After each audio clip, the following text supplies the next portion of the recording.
Hello and welcome to episode number 28 of the Blue Water Running Podcast.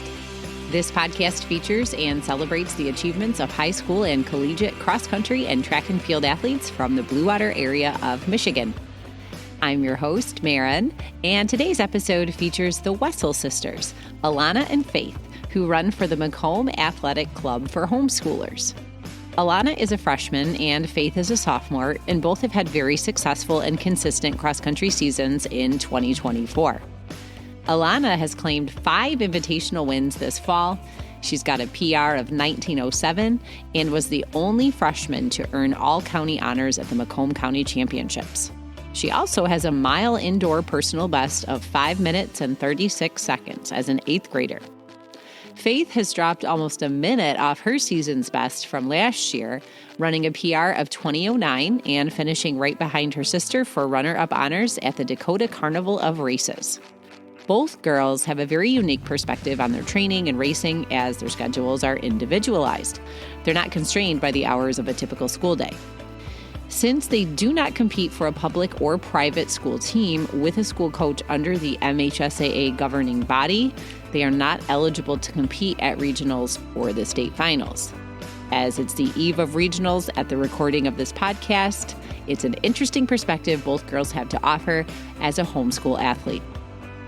We'll chat with Alannah and Faith, hear about what their learning and training look like from their point of view, and we'll find out some new things about them as athletes and people. Well, welcome Alannah and Faith to the Blue Water Running Podcast. Thanks so much for having us. We're very grateful for how much support you put in high school running. Oh, well, thank you for saying that, but it's really fun for me and it's my pleasure. So I probably enjoy it as much as you do. I don't have to run, but I get to keep up with everything. So that's a lot of fun for me. All right. Well, for our listeners who are mostly public school students, some are private school students as well, you are definitely the first guests to be on the pod that are homeschooled. So let's start with many questions that other students probably have, and that would be primarily, what does a typical day or week of learning look like for you two? We do the ABECA program, so they have classes online, and we start our day about 6:30 and watch our classes and do the work for that until about 3:30 with breakfast and lunch as breaks, and then after dinner we study as needed. We also do some life skill training like budgeting or household chores. It's pretty ordinary, but we also would check the work, and our parents also give us the test. So it sounds like you get up pretty early and are done probably about the same time as a school day, so you don't really get to sleep in, huh? Not usually. Our parents let us sleep in if it's like before an important race or if we're sick, though. Okay, well, for all of those listeners who thought the really big perk of being homeschooled was sleeping as late as you wanted to, not here, I guess. Well, talk about homeschooling. So what do you think are the benefits and positives of being homeschooled? What do you see as a pro of that option? I think a positive would definitely be getting to choose like which classes we take or when we take them. And there's no like commute to school, so we save some driving time. I also think we can like see race or gun a race or college during the day, or just for special events and workouts, I guess, having that flexibility. Mm-hmm. Yeah, I was thinking flexibility would probably be a really key word there. Well, let's back up a little bit and tell us about how you first began running cross country, since you aren't attending a school where sports are kind of part of the daily life for most students, like in a public or private school. What brought you to the sport and influenced you to try it? For sure, our dad. I also ran with my older siblings to start. They ran before me. And then I joined the Hanson youth running team with Coach Don and Della Jackson, and I think both my dad and those coaches made it a lot of fun. I think when I was, my older siblings would run, my dad would push me in a jogger, and then when I was 3, I started to ask to run with them. So my dad would let me do that, and then that year he signed me up for the Hanson's team, so I also started running cross country then. And we should add that your older siblings run at SC4 as well. So running is definitely a family affair. Yes. Yes. Yeah.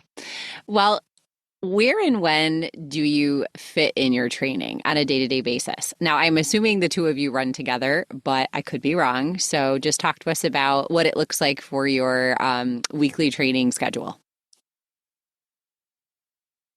During the cross-country season, our running team has 3 optional practices. We usually go to practice on Monday and Tuesday, but for the rest of the week, we do like running or cross-training stuff at just around our house. Yeah, during the off season, there is no mock practice, but they do have spring training. So you're sisters, but I mean, cross country is still a competitive sport. So talk to us about the dynamic there. You're racing your sister, but you're also training with your sister. So what do you think are the pros and cons, or maybe the positives and challenges that can bring? I think it's very positive. So we get to work out together. So yeah, training, I feel like I work out harder, and then in races, I can either try to catch Alannah or no, she's coming up behind me. So I definitely just work hard. I think that it's also taught us how to be like competitors and friends at the same time, and now like competition put a rift between us. It's helped us bond a lot. Yeah, and I think when you have somebody that's pushing themselves, it makes you push a little harder. Iron sharpens iron, so the saying goes. So probably is true for the two of you. Well, you mentioned a little bit about your weekly training schedule in regards to your athletic club. So that is pulling athletes in from different districts, different areas around Macomb and so on. How often do you guys meet up as a full team where everybody who participates gets together? Do you know how often that happens? Yes, it's 3 times weekly, so like Monday, Tuesday, and Thursday. We attend Monday and Tuesday, I guess. We really like seeing our coaches, and we think that it's really nice because we have a lot of teammates that run similar paces, so it pushes us during practice. Right. Do you have a coach that is in charge of that? We have, MACH has 3 coaches actually. There's our head coach is Coach Marine, and then Coach Tom takes care of all of our splits, and he gives us charts to tell us which mile we should work on. And then our dad's an assistant coach. Yeah, Coach Marine directs the main training, but our dad directs it, I guess, the rest of the year. He gives us also training logs, and he's always ran with us. Right. I'm assuming you've made some connections and friendships through the club that you might not have had otherwise. Is that a correct assumption? Yeah, for sure. Awesome. Well, that's going to lead us into the next question, which is kind of a interesting perspective, because I would say most of our listeners would participate in regionals because they're running for a public or private school. But in 2004, the Michigan Supreme Court upheld a ruling. Some parents had filed a court case saying that their homeschooled students wanted to participate in state competition, so regionals and so on, the state meet. But their ruling said students had to be enrolled 66% of their day, so like 4 to 5 hours of the school day, in an MHSAA participating school to compete in any MHSAA championship. So the MHSAA does encourage homeschool groups to sponsor and conduct their own self-sufficient athletic programs for their students through their guidelines, which you guys are clearly doing.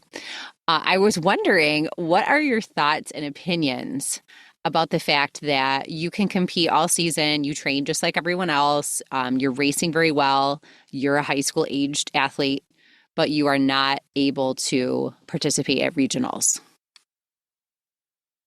We've actually looked into this, and we've noticed that the association has the power to exclude homeschoolers, but they do not have to exclude us. I find it unfair. We looked it up and found that homeschooling has increased since 2004, of course. About 30 states have a Tim Tebow law, and there are about 3 million homeschool children compared to like 5 million in private schools. So I just think it's unfair. We would definitely like to compete in the tournaments, and we would hope that the association and our state representatives would reconsider their decision. And we thought that it'd be nice if we could compete unattached. Agreed. I think that's a reasonable expectation. Just to be in the race and have a chance to experience it, whatever the final outcome is as far as results, at least you could do it. Um, so has anyone ever expressed to you from the other side what their reservations or concerns are if a homeschool student was to participate in an MHSAA event? I've only heard that they actually think we should be able to. Yeah, we've had some friends who go to public school who think that's like unfair that we can't run in those kind of races. Interesting. So you've had some support from the other side. Yeah. Okay. Well, as someone who is a public school teacher, I see no problem with it. But once again, I'm not an expert in all things MHSAA guidelines. So I'm sure that someone that's more knowledgeable than me could probably provide some insight. But from my point of view, I mean, what's the harm?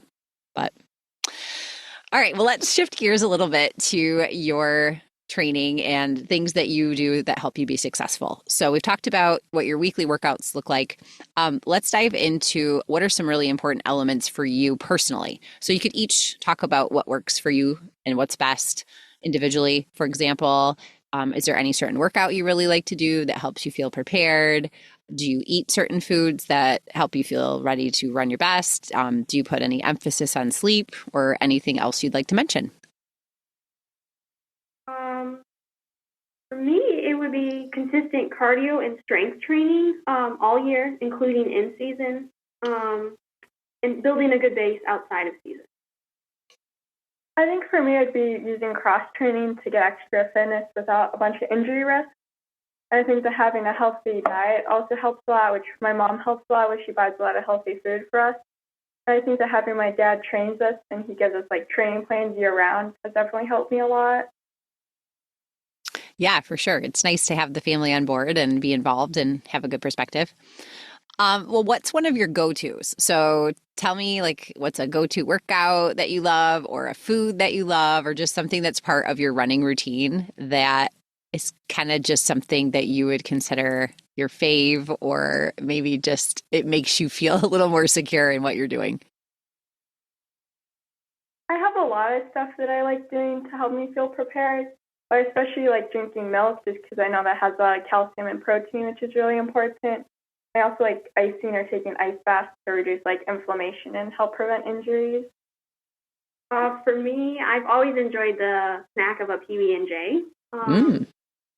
Yeah, and then before my race, the night before, I enjoy envisioning my race going well. My sister told me about that. And then also rolling out, but listening to my coach and my body. Yes, good advice. I like the positive mindset because a lot of times we think of all the things that could go wrong or the negatives because that's a lot easier to focus on, but focusing on things going well is a great perspective. I really like that. Yeah, for sure. So where do you ladies run the most? I mean, do you just run around your home? Do you go to any parks or trails? Where do you like to go and participate in different workouts? I love Stony Creek Park all year. In the winter, it's nice because you have a clear path to run on. The 6 mile loop, that's what we would run on.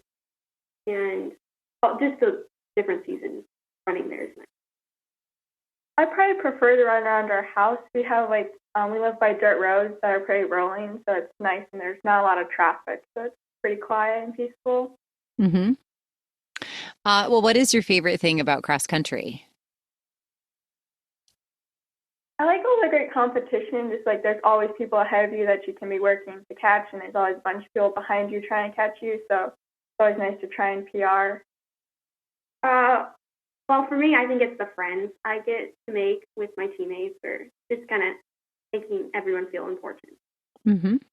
Well, what is one of the most challenging things? So if, let's say, you met somebody who wanted to join your running club and they had never done it before, and they were asking you, hey, what's the worst thing or the hardest thing? And you were going to be honest with them, what would you tell them? For me, it'd probably be like when we have a hard course or rough weather, something that affects my time. Sometimes it gets me a bit down, I kind of ran slower than I thought I should have been able to, and maybe sometimes hard for me to bounce back from that.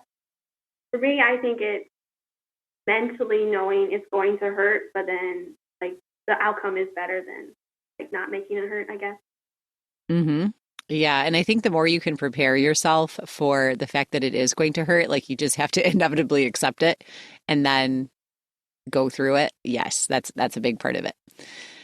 Okay, so let's get to know you personally. You can both answer one after the other, and then I'll go to the next question. So the first one is your favorite cross country or track race or meet, or if you have one of each, you could tell us both. This year I really liked the marina race. It was at the Columbus Park. It was actually our season opener, but I thought it was just really fun because it was a fast course. So it was nice to have a fast time going into the season. For me, I enjoyed last year running Dakota's Last Chance race, and I'm excited to run that this year. And then for track, I enjoyed Algonac's Friday Night Lights this summer. Mm-hmm.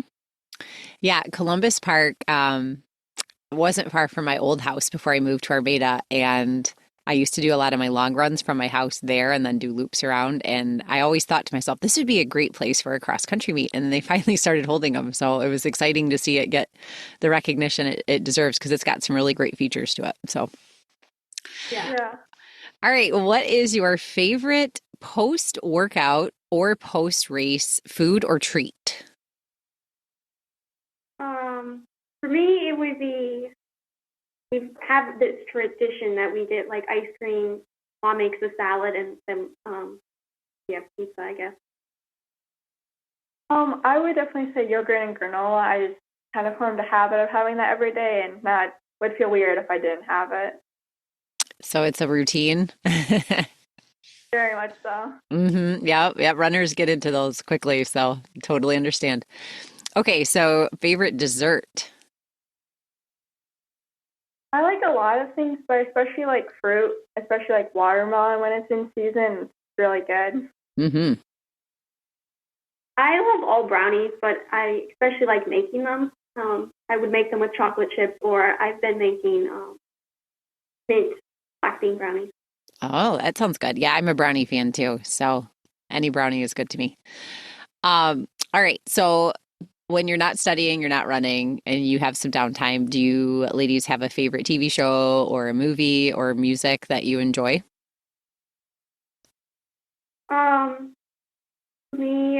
I enjoy motivational songs. Especially, I've been enjoying Imagine Dragons' Believer. I really like listening to the Christian radio stations. They just have like a lot of variety and different kinds of songs that are nice to listen to. All right. I'm assuming that you have a favorite book. I get the feeling you might be readers. So tell me about one you like.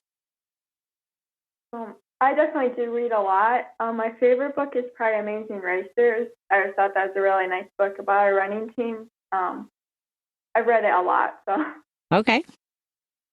For me, I don't have a favorite, but I enjoy reading the genre of realistic fiction. Okay. Well, you got a favorite genre. Well, it's good because there's a lot available in that genre. So that's good. All right. So have you followed any professional athletes or runners that catch your interest? For sure, Zach Panning from Hanson's. I met him at the camp this summer, and then I've seen him at fun runs. I think his Olympic trial performance was really neat to see. Mm-hmm. I've enjoyed watching Kaylin Tui run like through her high school and college races. I feel like she has a really nice running style, so that was neat that she turned professional recently.